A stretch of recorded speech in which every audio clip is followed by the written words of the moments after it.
PBL in the law course is about seminar. Seminar course we use PBL. Let's say example, we use the research method for students. Let's say example, we give students an article or a journal and then let them think about the topic in the article and journal and discuss by the group. And sometimes if we have less students, we may use individual. We may use PBL based on the individual. And in other subjects like English for lawyer, we have, let's say this semester we have 179 students in the class, and there are only one session, and I'm responsible for that for that course. And I think based on my experience that I'm going to give them an example in the class, including some exercise in the class to let them pay attention to the exercise based on the subject that I teach during the week. And I think of giving them some exercise as a group. Let's say example, I'm going to think about let students play some dialogue or role play or demonstration or maybe poster presentation based on the English law that they are going to study in during the class. And because, as I said at the earlier time, there are so many students in the class, it might not fit for them to use PBL, but I try to use PBL in the class by using that method. And in other subjects that we teach non-law students, non-law students such as the subject of know your law in this university and also business law. As again, this the problem about using PBL is because students, there are so many students in one class. For this semester, the business law, we try to divide the section into two sections. This section is about 140 students. And in the business law course, we divide the lecturers based on the business law that it might be for them. Let's say, for example, we start with the business organization and then let them think about the contract that it might use for business, and then teach them how to apply the business into the school. Let's say, for example, we give them the subject of the business law until the end, and after that we make them prepare group presentation based on the business law that they are studying. Let's say, for example, again, we teach them the law of stewardship, mortgage, and the pledge. Then the topic that students must choose is the law of stewardship, mortgage, and the pledge. One group has to present by using the presentation style based on what they want to do. Let's say maybe role play, let's say maybe discussion, let's say maybe poster presentation. We give them free to do whatever they want to do, and then give them a score based on their presentation in English. หมดยัง Okay, that's finished. Any questions? Any comment?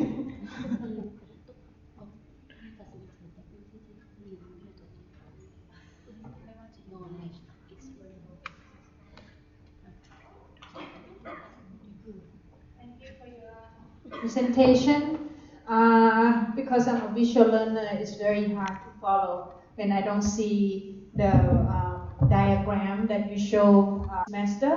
How many subjects, or this is a subject that we will make it more PBL oriented, and what are the steps and the process in each for that subject throughout the semester.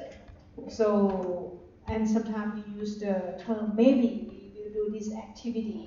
So then is my question is that Is this the plan that you will implement for sure, or is something that you're still thinking about? Is what you will maybe do in the next semester? Let's say we quite new to PBL, so we try to practice PBL in our course.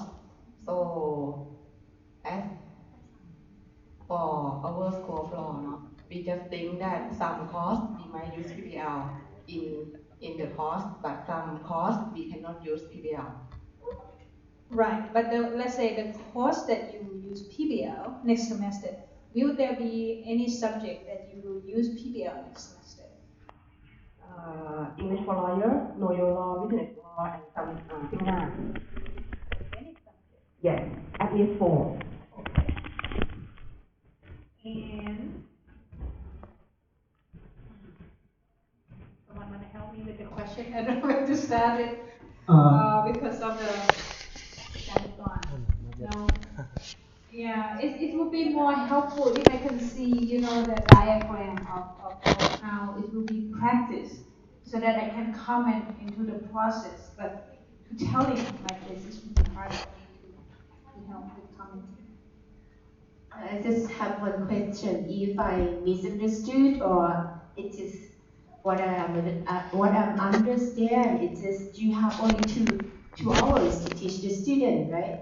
In this course, so that is why you think that maybe PBL is not possible for your course. Is that correct? Talk to them.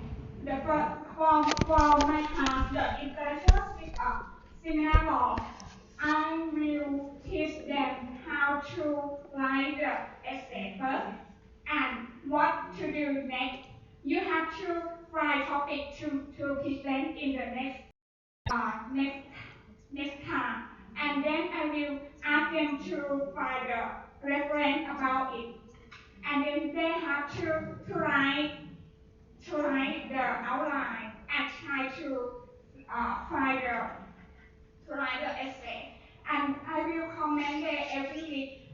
The lucky is we have only four students in the class with the three teacher. That's why we can produce the good essay for them. So in this course, you still have lecture to tell them how to write an essay, right? Yeah.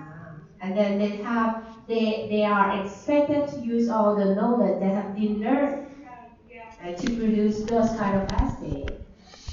Thank you. Then he said, clarify more information about her because in the seminar, almost all seminar course in the law school, we have some prerequisites that they must pass before they go into the seminar course. Let's say, for example, seminar on international law means that they must pass the prerequisite in international law first. It means that the student who can enjoy or join this class must be the fourth year students.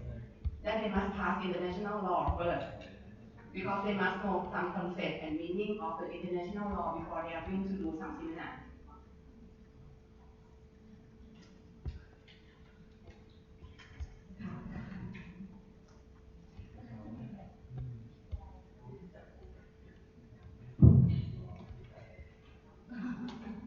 Can I ask questions?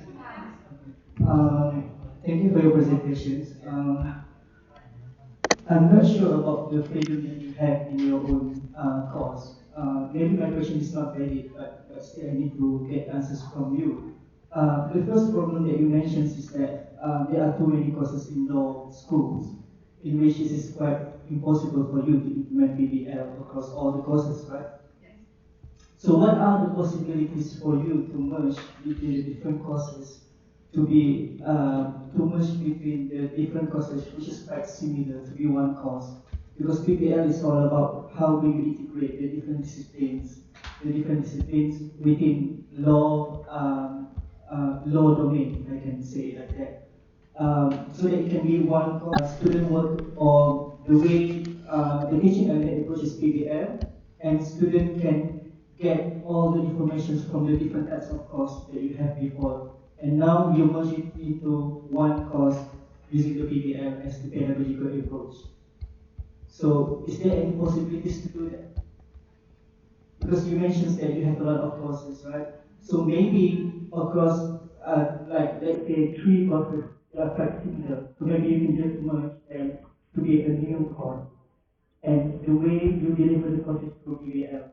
And we know that in PBL students can get different types of disciplines from these three courses which is previously separated.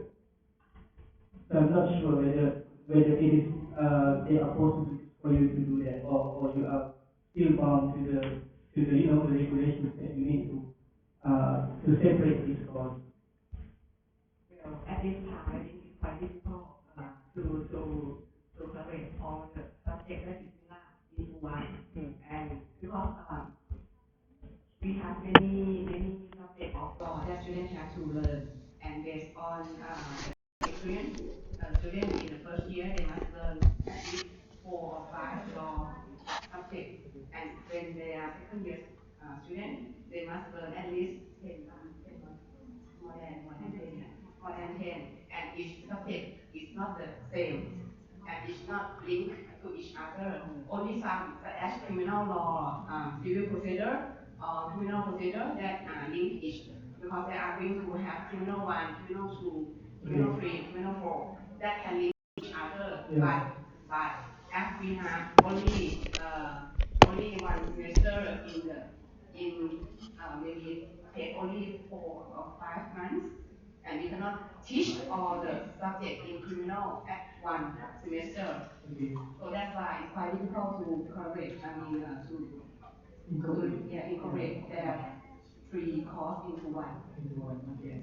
Because I'm actually reflecting on my own experience because as I mentioned previously, I teach at the educational university, and we found out that our educational courses is quite similar. So we try to merge two courses into one courses, and we create a new learning outcome for students without sacrificing the learning objective of both courses. So this only this PBL is one of the visible way to do that. So I'm just reflecting on my own experience. And my second question is that you already implement PBL in English for laws, right? With 179 students. So I would like to know more about how the group setting process. How do you make the groups and the lecture hall? I mean, how students make the groups and so on. It's quite interested to implement PBL in a large group. That's what we have. I run student based on ID number that the student will have one ID number, right? And ID number 1 to ID number 10 and divide into one group, and then ID 11 to ID 20, another two group, and 179 group is about 18 group in total, right? And after I divide the student into 18 group, I will give them think of the topic in English about law that they want to present or they want to do or they want to be let they think freedom based on the English law subject that I teach them in the class, and then let them think or decide by themselves as a group whether the way they want to present. Okay. Mm-hmm. So how do you facilitate them during the group learning process? While they are doing the group discussions, may I know how do you make the presentations? Actually, I will give them some time before the presentation day, right? And then after, during the time that they make them, they prepare their presentations, they can come to the office and ask me at any time about whether this is suitable for the topic and this topic is right or wrong. This topic is correct to the law section or not, or something like that. And then on the day of the presentation, every student will sit behind the lecture room, right? And then the group that has to present come to the front, and then they present based on their how can I say their topic. And I will ask students after they present finish whether the student understand what the topic they are going to present and what is the questions that, and then give compliment to the student in the group, whether eye contact about the presentation style, about the topic that they chosen, something like that, and then give them a score based on their topic.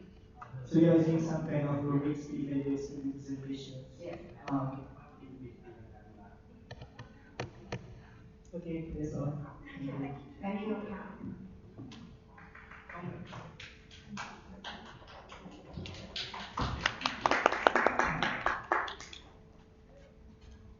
Klaus, do you have any comment? Not today.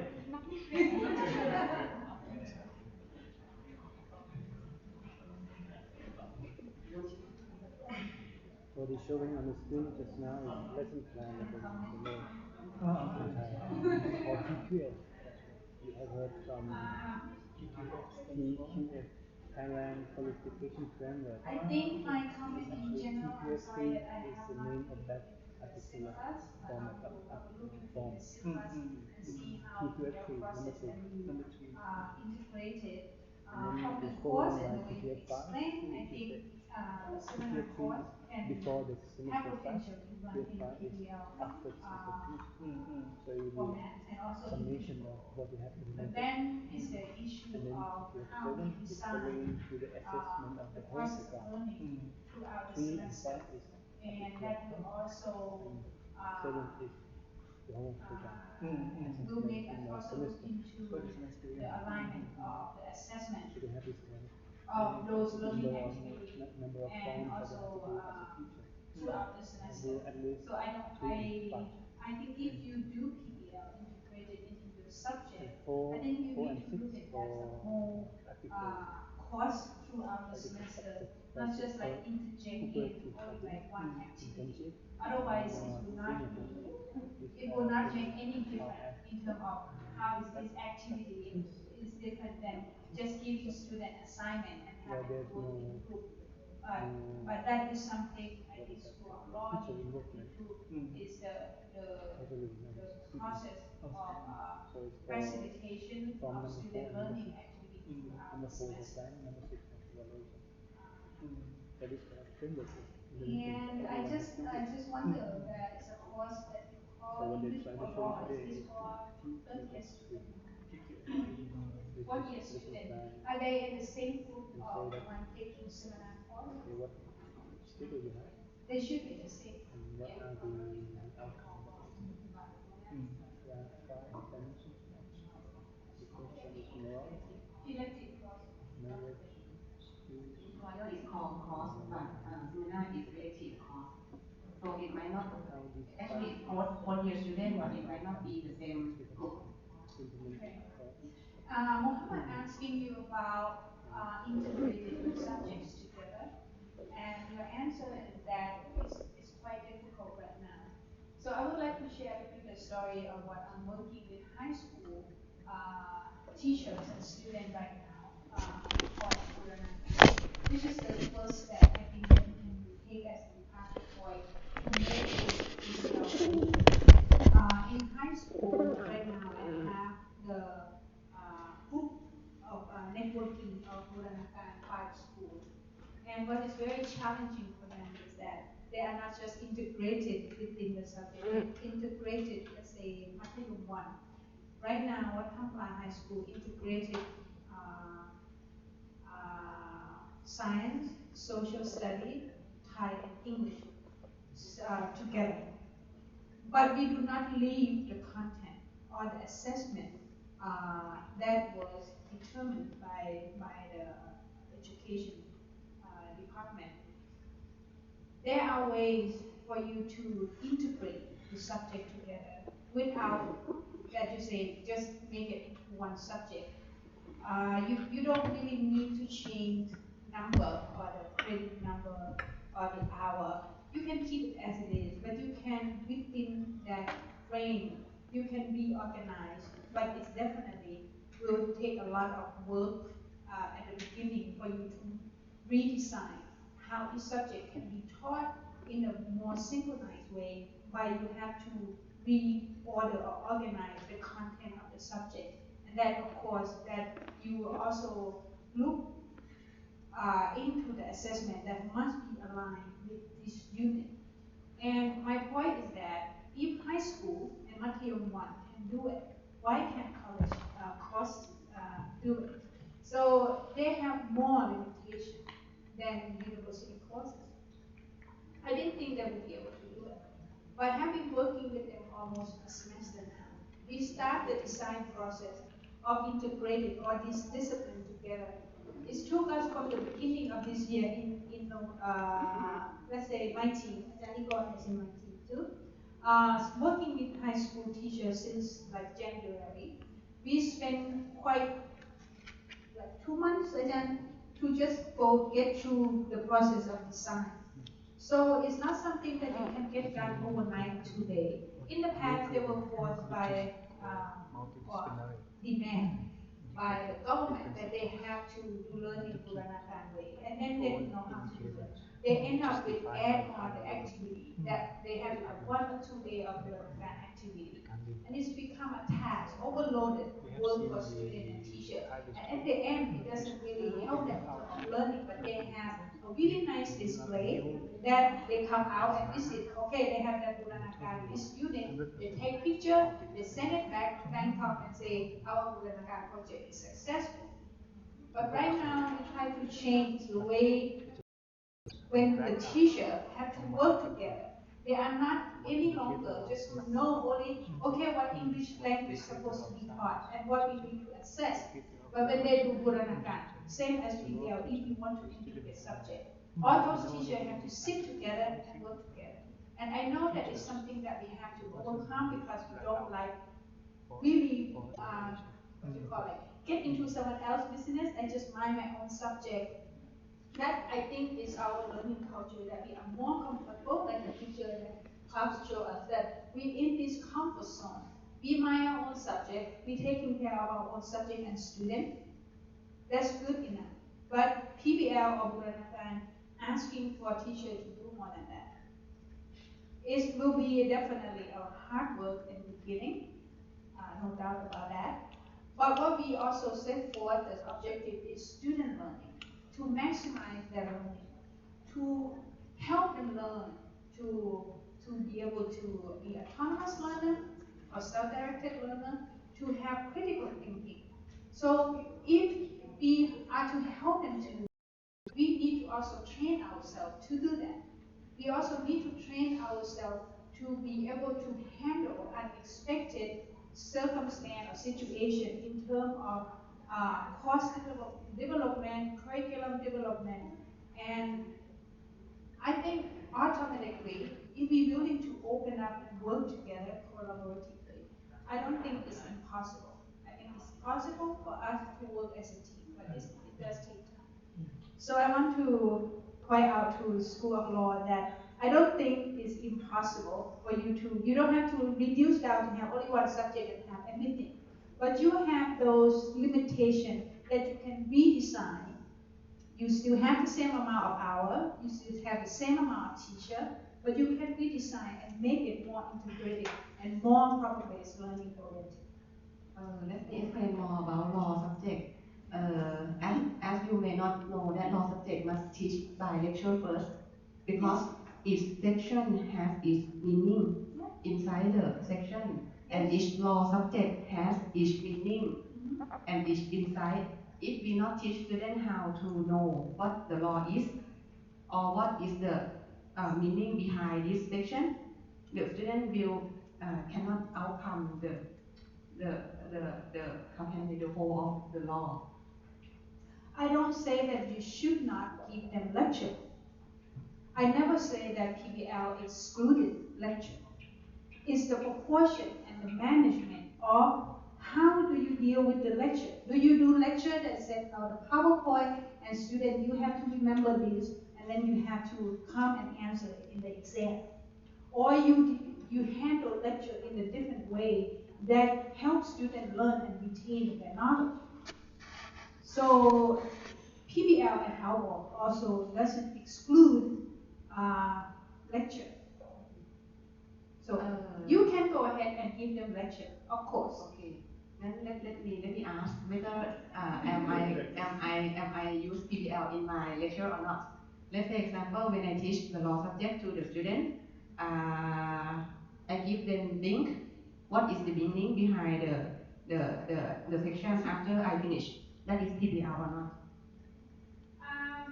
lecture by itself is not PBL, but lecture can facilitate the PBL process.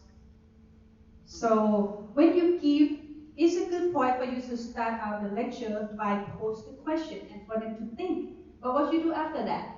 Do you let them think and then you give the answer? This is the correct answer. If it's that way, it's not PBL. So what's the point for them to, how much you give them? What, 5 minutes, 10 minutes, 1 hour to find out the question? If it's real PBL, it takes longer process to find out the answer.